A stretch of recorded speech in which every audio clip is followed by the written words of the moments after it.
Hello,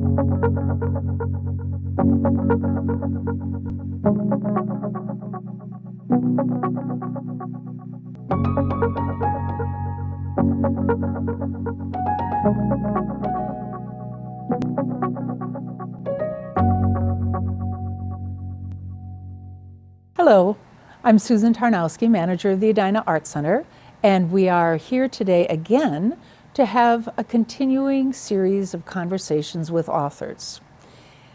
Our author today is Stout, who has written a wonderful book, Our Gay History in 50 States. Interviewing Zaylor today is our host, Barbara Loeffler. Barbara has had a very interesting career in the written and spoken word and as a journalist.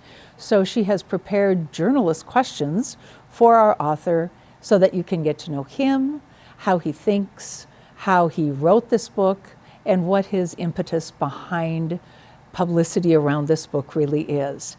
I think you'll enjoy him very much, and I will introduce Barbara at this point. Hi, Barbara. How are you today? Thank you, Susan. I'm looking forward to the conversation today with Zaylor, and I do have lots of questions. That's all right. Okay, let's do that. Thank you. I hope you enjoy our interview. So thank you, Susan, and we are so excited to have you here today, Zaylor Stout, and talk about your book. So tell us a little bit about yourself and the book. I have lots of questions, but I'd like you to tell us a little bit. I love that you have questions and I can't wait, but I'm so excited to be here. It's been a long time coming with COVID and everything, but I'm excited to get the word out as it relates to the book, especially since I'm actually being able to move forward in regards to the book tour soon. I'm excited to share the story in regards to Our Gay History in 50 States, the origins of the book and the reasons why I came up with this important book idea, which I'm surprised nobody else had done before me. Yes, and I understand the idea came when you took a trip from your home state of California to Minnesota? Yes, one of the many road trips. When you think about America, you think about road trips, you think about, amber waves of grain and driving cross country in a convertible. Now, I was not in a convertible. But yeah, it was a road trip during the marriage equality debates, right? So there was Proposition 8 in California. You could get married, you couldn't get married, you could get married. It's in the state Supreme Court and all that. Minnesota had become the first state to defeat a marriage amendment. And as I crossed each different state line, I started thinking to myself, well, what relevance does this state have to LGBT history? What relevance does this state have to LGBT history? Of course, when I got to Wyoming, I thought about Matthew Shepard. And I thought about, his murder, and I wanted to leave flowers at the fence where he was left for dead. And that wasn't information that was readily available. And so I thought there should be a road trip guide for LGBT folks. So that was like the little idea that grew into something much broader, which the book ended up becoming more of a history book, as well as providing information in regards to each place people can visit. There's also, I found out because I was on your Facebook Live program a few days ago, and can you tell us a little bit about that? Because I think that's very useful in getting the word out about your book. We do a Facebook Live. Currently, it's every Thursday at noon Central Time. We've been doing it actually since June of last year, so June of 2020. And there's always some LGBT news that we talk about, international and domestic. You get an update in regards to what's going on with the book, especially with the book tour coming up soon. I'll be providing information in regards to dates and locations that will be doing that. But then I also interview individuals that are from different segments of the LGBT community, especially folks that may be from marginalized segments of the community people may not have necessarily have heard about. Recently, I interviewed a Korean American police officer that's a lesbian, and she was, discharged from the military and don't ask, don't tell. And so there was just a lot to be able to talk about in regard to that. So I like bringing creative folks and different folks to the forefront to be able to share a discussion in regards to their life experience. That's fascinating, and what a great platform for you. I have to say, this book is a little over 3 pounds because I actually weighed it. But when I first saw it, it was so appealing. I mean, the cover is appealing, first of all. And then I did what I do a lot of times. I did this. Okay. And I was so drawn to the layout, the colors, the different aspects of it. You can see all my sticky notes for I my love questions. that. And of course, I turned to the Minnesota section course. and read about Andrea Jenkins and Philip. Oh, Philippe Cunningham. Philippe Cunningham, yes, as well as the Minnesota Pride Parade, which is very well known across the country. Yeah. But I will tell you that as I was reading the book, Abraham Lincoln, Walt Whitman, First Lady Eleanor Roosevelt, Allen Ginsberg, Whitney Houston, Malcolm Forbes. I mean, there were so many names. Susan B. Anthony, Tim Cook, of course, and I was a little surprised about the North Dakota, Hankinson, North Dakota Republican, Randy Boning. But that's the point. There's so much to learn in this book. Right. And as someone who's committed to being a lifetime learner, I got a lot out of reading your book. So I personally want to thank you. There's so many stories in the book. Why don't you tell us a little bit about some of the ones that stood out for you? It was great doing all this research. I actually hired an army of queer youth to help me do the research in regards to it because it was just so much history. Because the focus was and the process was doing the research for the LGBT history for each state. And then taking a step back and looking and seeing whether it was as diverse as the LGBT community that I know that we have. And so if I looked at it and felt like there were segments of our community that were missing, I would send the researcher back to do some more work. So there was some research that came up and it was like, let's say there was no lesbians in Montana. And I was like, really? In the whole course of the history of the state of Montana, there are no lesbians? And so send them back in regards to doing more research. And then if they couldn't find anything, then I went back and did some more because for me, it was really important that anybody who picked up this book would be able to find somebody within the book that they could personally identify with. And so, one of the entries that I find to be, really impactful, especially in today's age, is Dr. Alan Hart. Dr. Hart was one of the first individuals to undergo gender-affirming surgery from female to male back in the 1800s. So people think about, people as being transgender, this is a new fad or something like that. It's definitely not the case. But the other aspect that I think was amazing about Dr. Alan Hart was the fact that he's actually the one that came up with the idea to use X-rays to identify tuberculosis. Yeah. And I just think about how many millions of people were saved because of this particular innovation. And if more people knew about this, right, perhaps there would be a different view and perspective in regards to individuals that are LGBT. The fact that folks from different backgrounds have contributed significantly to our country's history, like Dr. Alan Hart and many others. I wondered when I was reading the book how you came up with, or why even you came up with the idea of separating the geographical spaces, for example, but you've also got not just people from every state, but you've got venues or safe places for the GLBTQ community. How did you come up with that? Because one of the things about that is that you can read this book in so many different ways. Yeah. I mean, you can read it cover to cover, obviously, but I've jumped from Minnesota to all the states that I've lived in, for example, North Dakota, California, Tennessee, Virgin Islands, and I think that's fun. That makes it fun. So we have it broken up into people, places, and queer facts is how we kind of ended up setting it up. And there was one of the threshold challenges was, how do I make it so that all the LGBT folks don't end up in California and New York, the big metropolitan cities where there are LGBT hubs, right? And so I ended up deciding to attribute everybody's contributions back to the state where they were born. Yes. Right? So nobody has control over any of that. I did get that. Nobody has control over any of that. So it kind of spreads the wealth from that perspective, and you end up finding stories about people that you had no idea that they had any connection to any given state.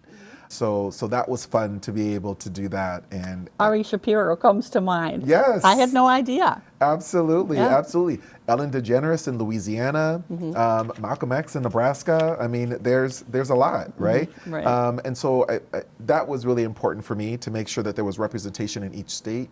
And there were certain states that were a little bit more challenging, but the majority of them, there was a lot of history there. It was just taking the time to dig and find it and bring it forward. And so that was, really fun being able to do that and figure that out. I'd like to go to a little bit of the process of writing a book. I've been writing my memoir for 3.5 years, and I'm getting close to being done. Ooh. Got about a chapter and a half left. How did you start out, or what? I know your idea was from the drive, but Yeah, so the final push actually came when I was asked to speak at the National Coming Out Day luncheon that Quorum has here in the Twin Cities. And Judy Shepard was the keynote. And so I got to meet Judy and Dennis Shepard, Matthew Shepard's parents. And it was really, really difficult for her to get through her remarks that day. And then it came to light that this is National Coming Out Day always ends up being around the anniversary of her son's passing and the last time that she saw him. And so I thought to myself, this is like the 19th year anniversary of her son's passing, and she and her family have to live through the worst day of their life every single day for me and my community. And so I thought to myself, I need to do more. If they can do this for me and my community, I need to be able to do more for my community. So within 2 weeks, I met with a publisher, Dara Beavis from Wise Inc. Creative Publishing. Within 2 months, I started writing the book, and then 2 years finished the book. But in regards to the writing process, it was just, in essence, it was just a lot of research in regards to finding the history for each state. So found a lot of that through going through LGBT archives. Almost every state has an LGBT archive, which is great. Great resources. And we have our treasure collection here in Minnesota. And so just doing that and then really doing the extra digging needed to make sure that it was a diverse array of individuals that were represented. I've got some non-book questions for you. Are you ready? Yeah, I'm ready. I'm interested in learning about your early years and maybe an experience when you learned the power of language. This is an interesting story. In high school, so I grew up in Orange County in Anaheim, about a mile away from Disneyland, but then transferred to Ventura High School in Ventura, California. And this was during the Rodney King the Rodney King trials. There was the trial of the officers for the Rodney King beating, who were also in Ventura County in Simi Valley. And I had started a Black Student Union because I wanted to be able to learn my history and Black history at the school, and I knew that there were other Black students that wanted to learn history. And there were students that felt threatened by that, and they wanted to start a White Student Union to learn about Aryan history. And so I ended up being a victim of a hate crime at school. Like, an adult came on campus, punched me in the face, yelled an N-word, and drove off in the car. And so at 17, I'm in the news, I'm speaking in front of the school board, the NAACP, all of that stuff. And, for me, it was like, I just want people to be able to learn about this history and learn about the fact that Black folks have contributed to our country's history, and perhaps that would alleviate the need for this hate that was there. And so it's just interesting that was back when I was 17, and now I'm almost 47, and taking a different route in regards to LGBT history and trying to provide some help and comfort for the younger me that's there, the LGBT kids that are going to the libraries and looking for a reflection of themselves in history. Certainly got you out on the country stage, as it were. Yeah. Do you remember the first book that you felt emotion with, or made you cry, or a book from early years? I was a poet, and so I loved reading all kinds of poetry books. And so I just remember finding, I don't remember the exact name of the book, but it was definitely referenced in regards to a lot of those that were around during the Harlem Renaissance. And I remember, reading the poetry and digging, and then finding out, like, wait a minute, I think this person might be LGBT. I think this person might be like me. And it's just interesting it's interesting and sad that you have to dig to be able to find it. Like, some of these names are very well-known names that people know them, but they don't know that they're members of the LGBT community. And so that's why I think it's important that we lift those parts of the story up as well. So that young kids, young queer kids can see themselves reflected, not only throughout history, but even today. Did you ever, or have you ever gone on a literary pilgrimage, as it were? No, but I would love to. Where would you go? I don't know. It might be Harlem. I mean, there's just so much that happened there. there's just so much that happened there in such a concentrated period of time. There were just so many luminaries that just that their thought processes and their commentary in regards to society, I mean, still ring true today. Like a Langston Hughes, and I mean, there's just so much more that I have to learn.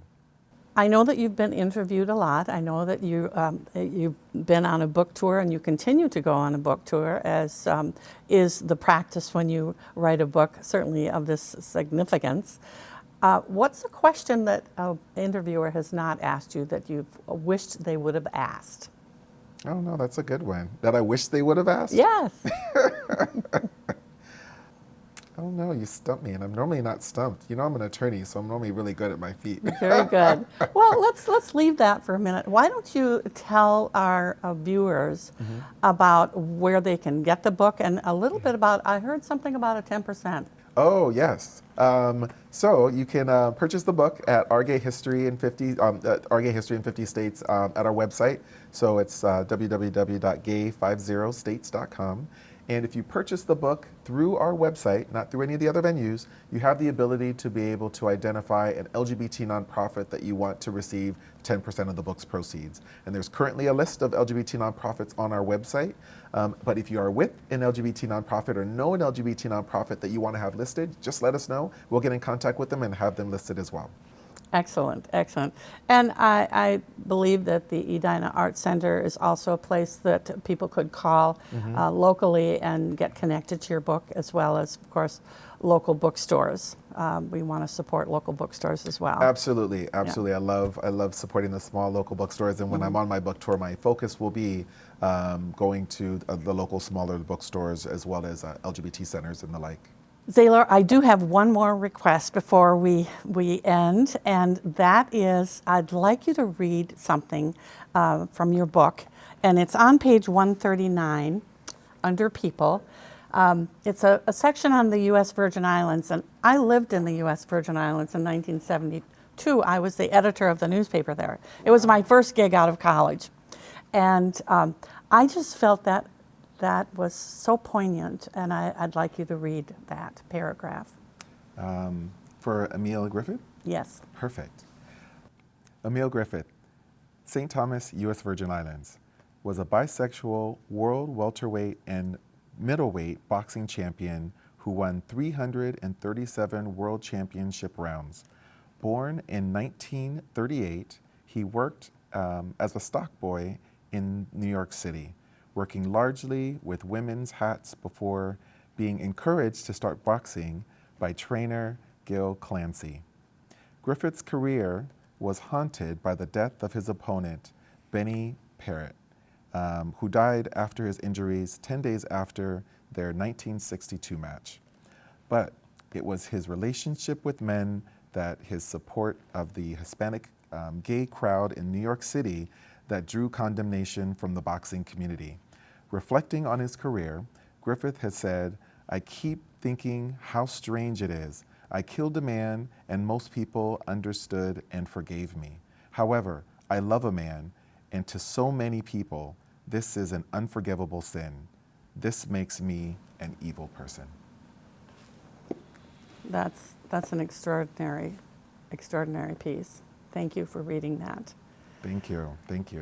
And so you didn't completely stump me the whole time. So I remember a question Very good. that somebody that I'm surprised nobody's asked, and I would say that is, that I always think that I would actually write a book. Oh, yes. And the answer is Zaylor, did you always know or think you were going to write a book? absolutely not.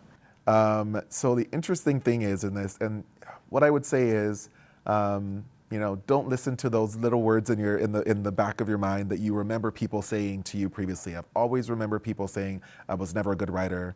I need to pick something else to do. In very important people in my life, right? Very influential people in my life saying that. Yet go on to become an attorney, which is all reading and writing, and then writing a book. That 408-page book. That's that's approved as a textbook in the state of Illinois for teaching LGBT history there. So there's currently 5 states that require the teaching of LGBT history in schools: California, New Jersey, Illinois, Colorado, as well as Oregon. And there's additional states that are considering legislation to require that. And I just encourage those states and additional states, and not just focusing on LGBT history, but all diverse histories, because we want all students to be able to feel and see themselves reflected in our history that's being taught. As I was reading the book, I kept thinking this would be so good for young people to read. And not just young people, but also people who may be contemplating moving somewhere else to a different state, or having a different job, maybe even virtually, but in a different state. This provides a lot of information like that, and I think it would be a great textbook as well, in high school at least. Yeah, and there's as well, there's free lesson plans that are on the book's website as well that you can download for free to go along with it. So I know currently that there's a lot of homeschooling, but as kids get back to school, I want to make it easy for educators to be able to pick up this book and be able to use it in the schools. Well, I know that we could go on and on, but I do believe that our time is up. And so I just want to thank you so much for being with us for this time. And we may ask you back again if you have another book in mind. Oh, there's several books in mind, so I'm sure I'll be back. Great. Thank you so much, Zaylor. It was really fun to talk with you and learn more. Thank you so much for having me.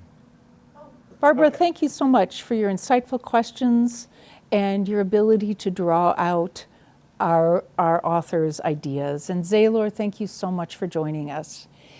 Our series is really designed to tell all of the stories, not just the stories in the book, but the stories that the author has lived, the stories that the readers have lived, and perhaps come to new ways of thinking about things. One of the quotes on the book flap says, "This book gives voice to so many stories." And I think that is a very accurate representation of what happens. Another quote said, "This isn't really a history book or a reference book, although I think it is in some ways, but it is a celebration of people's lives and passions." That's author Molly Beth Griffin. But I think even more importantly, Cheryl Green, who's the Deputy Director of Welcoming Schools, says, "This book is helping in building foundational knowledge essential to empathy and ally behavior." What a wonderful task to take on. So again, Zaylor, thank you. We so much appreciate it. And best of luck on your book tour. In May, we will be interviewing an entirely different author, Christine Husum, who will be sharing one of the Winnebago County mystery series, A Death in Lionel Woods. And I believe you may have heard last time, her goal is to share with us that not all Minnesotans are Minnesota nice. So please be watching for us, and we will be glad to share this with you. I'd like to thank Barbara, you again, Zaylor, for joining us. Again, his book is available at www.gay50states.com. Thank you so much for joining us. We'll see you next time.